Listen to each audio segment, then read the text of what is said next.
Welcome to Lesson 2.5, where we'll discuss the return and rejection of plaints under the Civil Procedure Code, CPC. These provisions ensure that civil suits are properly framed, filed in the correct courts, and free of procedural or substantive defects. By the end of this session, you will understand the grounds, procedures, and consequences of returning or rejecting a plaint. In civil litigation, a plaint serves as the foundation for a suit. However, if a plaint fails to meet procedural or jurisdictional requirements, the court may return or reject it.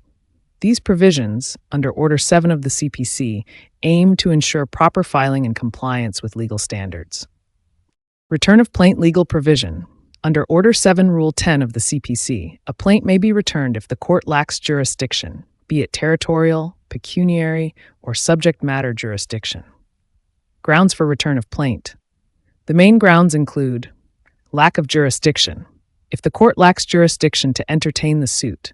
Example, a property dispute filed in a court that does not have jurisdiction over the property's location. Improper valuation. If the valuation of the suit falls outside the court's pecuniary limits. Defect in presentation. Filing the plaint in a court not competent to handle the specific case type. Example, filing a matrimonial case in a court designated only for commercial disputes. Procedure for return of plaint. The process involves court's decision. The court reviews the plaint at the admission stage. Order for return. If jurisdictional defects are identified, the court orders the return of the plaint to the plaintiff. Endorsement. The court endorses the reason for return on the plaint. Resubmission. The plaintiff may file the returned plaint in the appropriate court. Landmark case laws. Two significant rulings are Kiran Singh v. Chaman Paswan, held that a decree passed by a court without jurisdiction is void. Sundaram Finance Limited v. Abdul Samad reaffirmed that jurisdictional defects necessitate the return of a plaint. Rejection of plaint legal provision.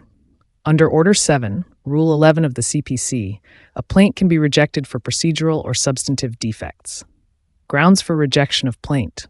The main grounds are failure to disclose a cause of action, Rule 11A, if the plaint lacks sufficient facts to establish a legal claim. Example, alleging breach of contract without mentioning the terms of the agreement. Barred by law, Rule 11D, if the suit is barred by any law, such as limitation laws. Example, filing a suit after the limitation period under the Limitation Act 1963. Insufficient court fees, Rule 11B, if the plaintiff fails to pay requisite court fees despite being directed to do so. Vague or incomplete pleadings, if essential elements like relief sought or jurisdictional grounds are missing. Defect in filing procedure, non-compliance with rules such as verification or signature requirements. Procedure for rejection of plaint. The process involves examination by court. The court reviews the plaint during the admission stage. Opportunity to plaintiff. The plaintiff may be allowed to address remediable defects. Order of rejection. The court issues an order rejecting the plaint with reasons. Appeal. The plaintiff can appeal the rejection or file a fresh suit if permissible. Consequences of rejection. Rejection does not bar the plaintiff from refiling the suit after rectifying defects unless the claim is barred by law. Landmark case laws. Key rulings include T. Aravindanam v. T.V. Satyapal, directed that frivolous or vexatious plaints with no cause of action should be rejected to prevent judicial abuse. Azhar Hussain v. Rajiv Gandhi, held that failure to disclose a cause of action warrants rejection. Mayar H.K. Liddy v. Owners and Parties, reiterated that rejection is based solely on plaint averments, not external evidence. Comparative analysis, return versus rejection, aspect. Return of plaint, rejection of plaint, legal provision Order 7, Rule 10. Order 7, Rule 11 grounds, lack of jurisdiction. Procedural or substantive defects effect. Plaintiff can refile in the appropriate court. Plaintiff may refile if defects are rectified unless barred by law. Nature of defect, jurisdictional, substantive, or procedural. Common mistakes leading to return or rejection.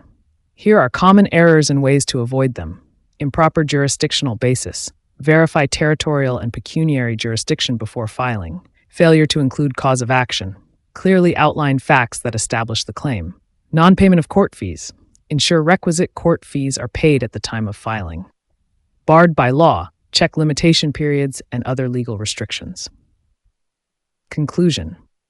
The provisions for return and rejection of plaints uphold the integrity of civil litigation by ensuring that cases are properly framed and filed in the appropriate forums.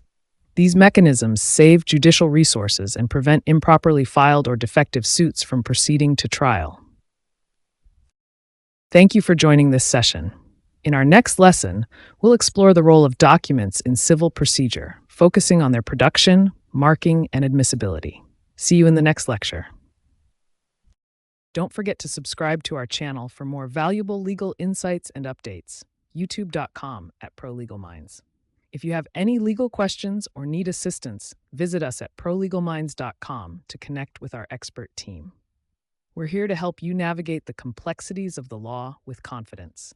Stay informed, stay empowered. See you in the next session.